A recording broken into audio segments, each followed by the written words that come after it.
hari ini ada rekonstruksi. Yang kita lihat orang tuanya, kalau orang tua jelas pasti dia mempunyai perasaan terhadap anaknya. Walaupun mungkin dia akhirnya ikut sebagai pelaku, tapi masih adalah perasaan anak. Tapi kalau bapak kandungnya, dia kan tidak terlibat sama sekali. Jadi jelas perasaannya itu sangat-sangat terharu dan sangat sedih. Apalagi melihat anaknya sampai seperti itu, anaknya mungkin tidak tahu bagaimana pada saat akhirnya anaknya diserahkan pada ibunya. Apakah ini hanya sekedar hukum? Apakah dia sebetulnya juga ingin anaknya ikut dia? Itu kan kita tidak tahu. Lalu kita lihat kedekatan dia dengan bapaknya. Kalau dilihat dalam beberapa adegan kan, dia bukan adegan tapi beberapa peristiwa, dia kan dekat dengan bapaknya. Jadi mestinya memang dia dekat dengan bapaknya. Yang disayangkan adalah kenapa kok kurang diikuti masalah anak dibandingkan ibunya, kedekatan ibunya dengan anak ini. Apakah ibunya dekat? Karena ini akan ikut menentukan kemungkinan bahwa ibu ini lebih mungkin untuk ikut terlibat.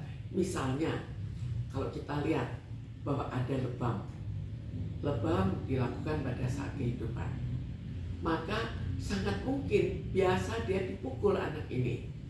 Walaupun misalnya anak itu nakal, tapi nakal itu sebagai akibat dari apa? Kalau anak terlalu tidak kita sayang, anak itu otomatis akan nakal.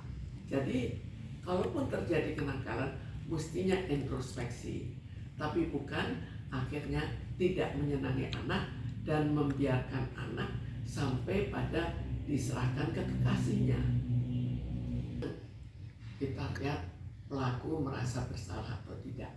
Perasaan bersalah itu kan suatu perasaan. Perasaan itu banyak tergantung pada sifat kelompoknya. Biasanya lebih sifat kelompok daripada sifat pribadi. Tapi walaupun sifat pribadi jauh lebih penting, tapi kita kembalikan pada kelompoknya. Kelompok orang-orang yang jahat misalnya, kelompok seorang mafia, itu akan berbeda sekali dengan kelompok misalnya kelompok kiai yang tidak berpura-pura, yang murni. Itu kan berbeda sekali dalam rasa kasihan, rasa kasih sayang. Sekarang kita lihat lagi bagaimana pembentukan sifat seperti itu. Jadi kalau kita ikuti sifat seperti itu seringkali terjadi pada dari dini.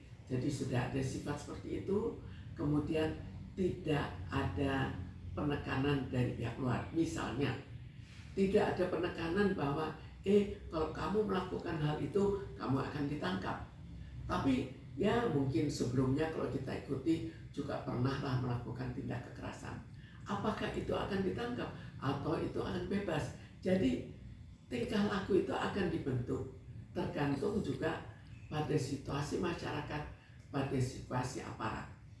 Pada terutama kalau aparat itu lebih kekuatan dia, kebal hukum atau tidak.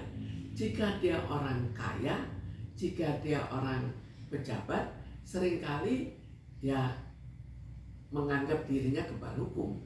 Itu kan oleh masyarakat juga dianggap itulah yang terjadi. Kalau seperti itu, maka dia juga membentuk mental yang terlalu keras, yang tidak ada rasa kasihannya. Dan ini juga yang mungkin terjadi pada kekasihnya itu, sehingga tidak ada perasaan sedih atau apa. Menganggap itu hal yang biasa sesuai dengan target yang diinginkannya. Kalau kita lihat dari ibunya Dante sampai sekarang kita belum tahu persis apakah ibunya Dante ikut terlibat atau tidak. Tapi kita hanya membayangkan atau mengikuti dari berita adanya lebam. Dan lebam itu terjadi sebelum dia dibunuh. Maka kira-kira dari mana? Kan lebam tidak bisa kita lakukan di dalam air kan. Jadi diperkirakan dari rumah dia sudah lebam, kemudian dioperkan. Tapi kenapa lebam? Itu tanda hubungan dari ibu dan anak yang kurang baik. Apakah ini yang terjadi? Kalau ini yang terjadi, maka mungkin dia juga ya menganggap itu sebagai anak, atau dia juga melakukan beberapa ikut mengasuh anak tapi tidak dengan kasih sayang yang sempurna. Kalau tidak sayang ya kurang merasakan bahwa ini kok kasihan anaknya. Oke, Bun. Orang berbuat jahat umumnya kalau dia orang normal saja maka dia merasa bersalah. Tapi kalau bagi dia ini adalah suatu kesenangan. Jadi ada orang, saya melakukan tindak kekerasan, saya kasihan ternyata dia babak belur. Ada lagi yang menganggap ini target saya untuk melakukan suatu kekerasan. Kenapa saya kasihan ke orang itu? Jadi memang sudah kebal dan menganggap itu bukan masalah. Malah mungkin dalam hatinya dia gembira, targetnya tercapai. Karena itu coba kita ikuti nanti berikutnya bagaimana proses hukumnya, bagaimana proses rekonstruksi dan pengikutan berikutnya.